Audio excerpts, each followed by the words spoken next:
तो नया साल, नए गोल्स, ये कहानी तो हम सबने सुनी है ना? बड़े जोश से शुरुआत होती है, लेकिन फिर कुछ ही हफ्तों में सारा जोश ठंडा पड़ जाता है। आखिर ऐसा होता क्यों है? आज हम इसी गुत्थी को सुलझाने वाले हैं। पता लगाएंगे कि हमारे लक्ष्य बार-बार फेल क्यों हो जाते हैं और असली टिकाऊ बदलाव आता कैसे है। और ये सिर्फ कोई फीलिंग नहीं है, बाकायदा इसके पीछे डेटा है। हमारे सोर्स में फोर्ब्स की एक रिसर्च का जिक्र है, और वो जो बताती है वो चौंकाने वाला है। एक बहुत बहुत बड़ी आबादी, सोचिए, 3 महीने भी नहीं टिक पाती और अपने न्यू ईयर गोल्स को छोड़ देती है। तो सवाल उठता है, क्यों? क्या हमारी किस्मत में ही कुछ गड़बड़ है या विल पावर कमजोर है? पता है क्या, हमारे सोर्स के मुताबिक असली वजह इनमें से कुछ भी नहीं है। जड़ कहीं और है, बहुत गहरी। ये एक बहुत बड़ी गलतफहमी है कि हम सोचते हैं हमारा दिमाग काम कैसे करता है। तो चलिए थोड़ा अंदर झांकते हैं और उन दो बड़ी रुकावटों को समझते हैं जो पर्दे के पीछे से पूरा शो चला रही हैं। पहली है हमारे दिमाग में बैठे वो पुराने छुपे हुए प्रोग्राम्स जिन्हें हम सीमित मान्यताएं कहते हैं, और दूसरी वो भावनाएं जो हमारे शरीर में कहीं दब कर रह गई हैं। तो पहले बात करते हैं इन सीमित मान्यताओं की। ये हैं क्या भला? अच्छा, इन्हें ऐसे समझिए जैसे हमारे दिमाग के अंदर कुछ अदृश्य नियम लिखे हुए हैं। ये वो स्क्रिप्ट्स हैं जो हमें पता भी नहीं चलती पर हमारे हर एक्शन को कंट्रोल करती हैं। ये वो छोटी छोटी बातें हैं जो हम खुद को बोलते रहते हैं, जैसे अरे पैसे के मामले में तो अपनी किस्मत ही खराब है, या मैं तो कभी भी फिट नहीं हो सकता, मैं वैसा बना ही नहीं हूँ। अब सवाल ये है कि ये मान्यताएं बन कैसे जाती हैं। हमारे सोर्स में डॉक्टर पॉल मैकेना का जिक्र है, और वो बताते हैं कि इसके दो मेन तरीके हैं। एक तो है कोई बहुत बड़ी इमोशनल घटना, कुछ ऐसा हुआ जिसने दिमाग पर गहरी छाप छोड़ दी। और दूसरा तरीका है एक ही बात का बार बार होना या सुनना। धीरे धीरे वो बात सच लगने लगती है। और यहीं पर हमारे सोर्स से एक बहुत ही पावरफुल आइडिया निकल कर आता है। असली खेल कुछ नया सीखने का है ही नहीं। असली खेल है उस सबको भुलाने का जो हमने गलत सीख लिया है, उन झूठी दीवारों को गिराने का जिन्हें हम सच मान बैठे थे। अब आती है दूसरी रुकावट पर, जो है इमोशनल। पता है, हमारे पुराने दुख, दर्द, वो दबी हुई फीलिंग्स, वो कहीं जाती नहीं है। वो हमारे शरीर में ही कहीं स्टोर हो जाती हैं, बिल्कुल एक भारी बैग की तरह, जिसे हम हर जगह अपने साथ उठाए घूमते हैं। और फिर यही बोझ हमें शारीरिक और मानसिक तौर पर रोकता है। और ये बहुत ही फैसिनेटिंग है।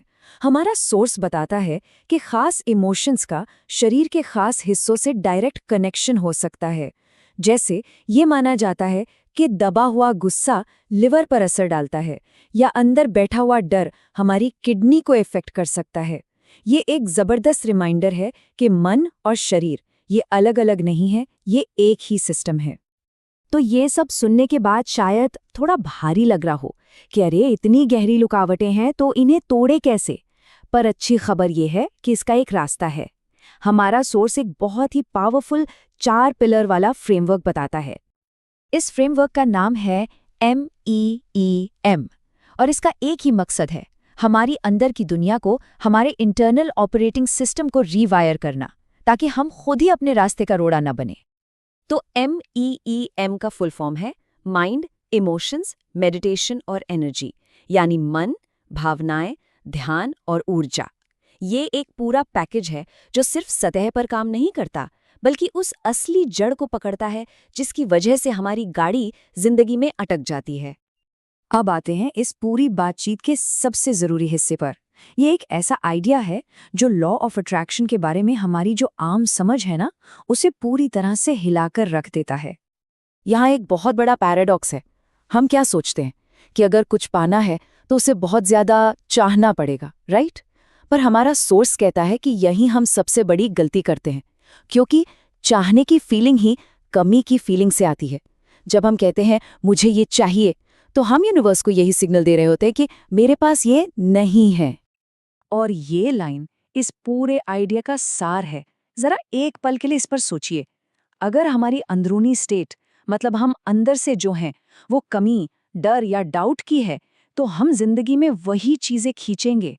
इससे कोई फर्क नहीं पड़ता कि हम जाहिर तौर पर कितनी शिद्दत से कामयाबी या खुशी को चाह रहे हैं। तो मतलब साफ है, जो हमारे पास नहीं है उस पर फोकस करने से बस उसके ना होने का एहसास और मजबूत होता है। ये एक विशेष साइकिल है। जितना ज्यादा हम किसी चीज को चाहते हैं उतना ही ज्यादा हम उस कमी को महसूस करते हैं और उसी कमी के जाल में फंसते चले जाते हैं। तो अब हम आते हैं सबसे बड़े सवाल और उसके जवाब पर। अगर चाहना काम नहीं करता तो फिर करता क्या है? जवाब है चाहने की स्टेट से शिफ्ट होकर होने की स्टेट में आना। मतलब उन लाखों रुपयों या उस परफेक्ट रिलेशनशिप पर फोकस करने की बजाय उस फीलिंग पर फोकस करना है जो लगता है कि वो चीज़ मिलने से मिलेगी। क्या वो फीलिंग सुरक्षा की है, आज़ादी की है, प्यार की है, वो क्या है? और इसका प्रोसेस बहुत सिंपल है पर उतना ही पावरफुल। स्टेप 1, अपने गोल को लेकर एकदम क्रिस्टल क्लियर हो जाइए। स्टेप 2, उस एंड फीलिंग को पहचानिए जो वो गोल पूरा होने पर मिलेगी, आपका असली क्यों क्या है। और स्टेप 3, जो कि सबसे ज़रूरी है, उस फीलिंग में आज अभी से जीना शुरू कर दीजिए, भले ही वो गोल अभी हासिल ना हुआ हो। क्योंकि सच यही है, हमारी हकीकत बाहर की चीज़ों से तय नहीं होती, वो हमारी अंदरूनी हालत का सिर्फ एक आईना है। फीलिंग पहले आती है, रिजल्ट बाद में। और ये हमें एक आखिरी बहुत ज़रूरी सवाल के साथ छोड़ जाता है। अच्छा महसूस करने के लिए ज़िंदगी के बदलने का इंतज़ार क्यों करना? वो पावर तो इसी पल हमारे पास है। तो सवाल ये है, अपने मन चाहे भविष्य की वो कौन सी फीलिंग है जिसे हम आज, अभी, इसी पल महसूस करना चुन सकते हैं?